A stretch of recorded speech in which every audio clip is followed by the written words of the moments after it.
Hi everyone, welcome to Miss Adams Teaches Macbeth, Act 4, Scene 2.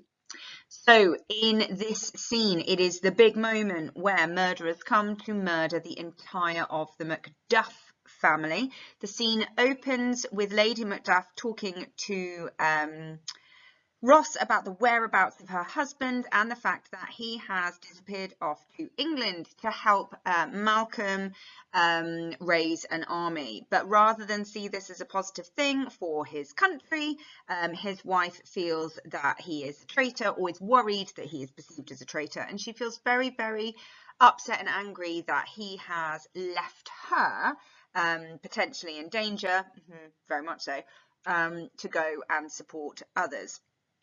After Ross leaves, she and her son have a good old chinwag about a number of things, but they also talk about the very nature of being a traitor and what it means, before the very famous moment where the murderers arrive and call the young son an egg before murdering him, leading to another famous line, which is, "He has killed me, mother," which everyone always loves to read. So this is a scene about the needless cruelty and violence of Macbeth. There is no reason to do this other than to send a message to his enemy. That is it. So a slightly closer look at how Lady Macduff is feeling about Macduff's choice to leave Fife. So this little exclamative here shows that she certainly does not think it was wisdom. She's like, wisdom? Not a chance. To leave his wife, to leave his babes, his mansion and his titles in a place from whence himself does fly. So we've got this anaphoric listing here. Anaphora being where you repeat the first word or phrase in a succession of clauses or sentences. So to leave his, and then his mansion, his titles. So the anaphora here is being used to emphasize just how great the risk is, just how much there is at home that he is jeopardizing by going to England. And she's pointing out here, she's quite bitter here in tone. She's like, well, he recognizes that it's not safe. He's fled, yet he's leaving us behind. And it leads her to feel unloved, which is expressed through this very blunt declarative sentence, "He loves us not." It's the only interpretation she can make of it. And she also feels that he wants natural touch. Now, wants here means lacks the natural touch. So he doesn't have the natural touch. Natural touch meaning that sort of empathetic softness, that kind of sense of humanity. So she's basically saying that he's cold to have chosen his country over his family. And then we've got this really good bird analogy being like a little example that is given. And in this case, it's to prove just, you know, how shameful his behavior is in her eyes. Because she says the most diminutive of birds will fight her young ones in her nest against the owl. So the most diminutive bird, meaning like the smallest or the weakest, the most fragile bird, will still put up a good fight against an owl, something much bigger and stronger, if it's about protecting their own.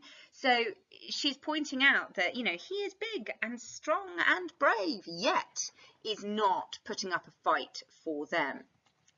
And then you've got this juxtaposition that again really sort of demonstrates how unfair she finds the situation, because we have all is the fear and nothing is the love. So all and nothing is obviously juxtaposed, and fear and love.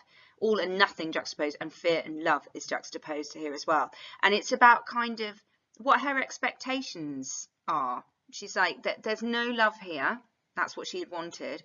All there is fear. So she's saying his behaviour has been charged through fear, and that it runs against all reason. So she thinks it's totally irrational and just the absolute wrong decision. Now, bearing in mind what's about to happen to her, you might agree with her, but it's all about priorities. What do you put in first place?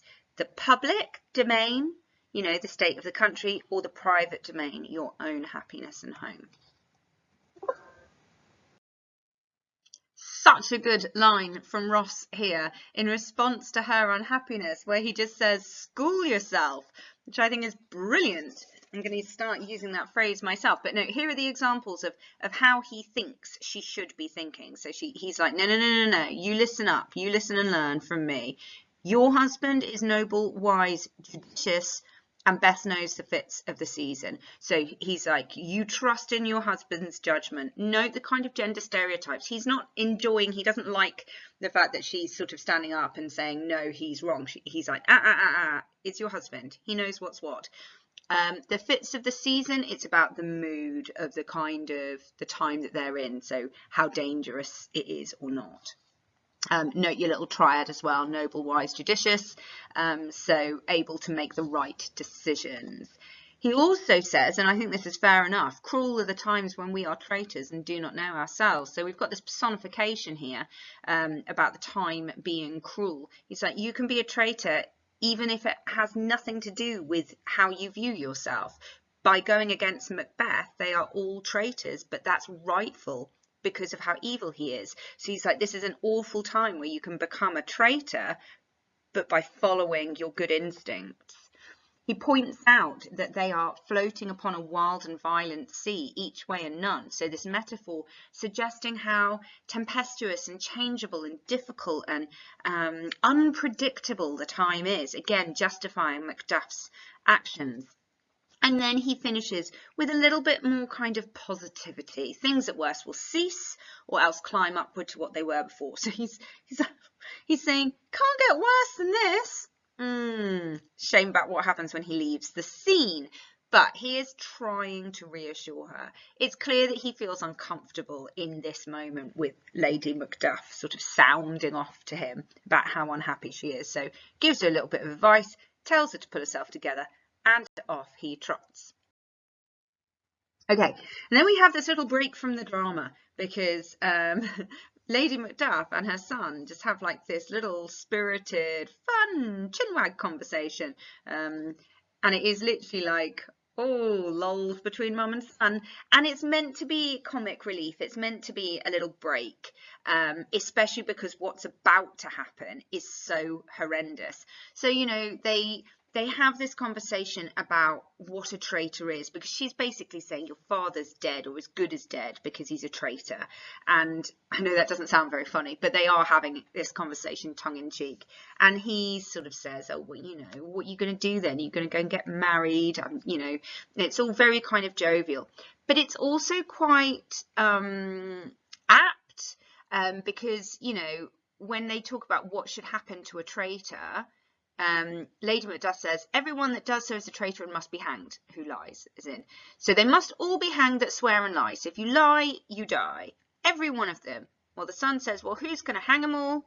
The honest men will. And the son, quite kind of cleverly, says, well, the liars and swearers are fools, for there are liars and swearers enough to beat the honest men and hang them.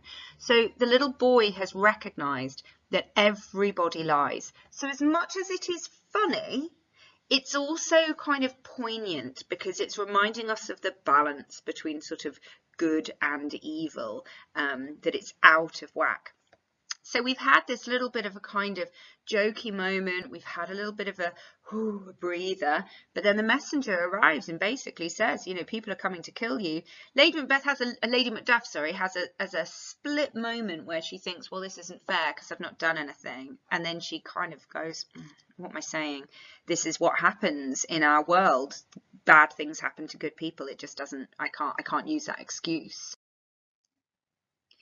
So here we have the actual famous moment of the death of the little boy. All of the other deaths happen off stage, but we have some of the best insults delivered here, which everyone always enjoys. So the murderer calls Macduff a traitor. The son is obviously very upset. Note the juxtaposition between the jokey tone talking about treachery and whether his dad's a traitor, and this moment when it comes from the mouth of the murderer. He will not accept that in this case, and so he shouts, "Thou liest, thou shag-haired villain." Nothing like a hair insult, you know, to really shock a murderer. But it obviously works because he calls him, "You egg, what, you egg, young fry of treachery." Now, this really, the reason why it's written this way is that it's making this point about treason and treachery and the irony of it here, because the murderer technically is using this word correctly by calling Macduff a traitor. He is a traitor to Macbeth, but of course, actually, Macbeth is the original traitor. So it feels wrong, the idea of the word traitor being used for Macduff and his family, technically correctly, but in all other ways, not so much.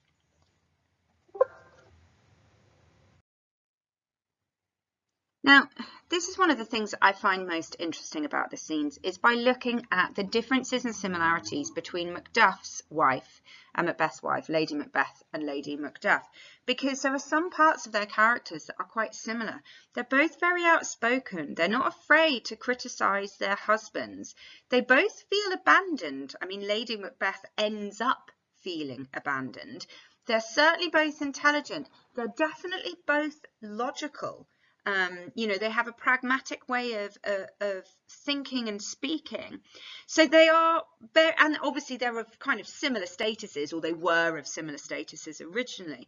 But the differences are perhaps slightly more crucial.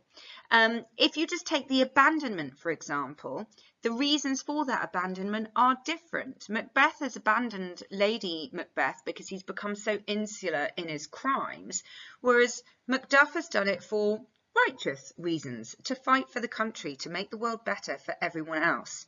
Another crucial difference is the fact that Lady Macduff has a son, has an heir, something that we know plagues the Macbeth family, the fact that they have no children. She is a very caring mother. She's got that kind of maternal instinct to protect her child, something that Lady Macbeth actually said, please remove any maternal instincts from me. But one of the greatest differences, I think, between these two characters is the airtime that they get.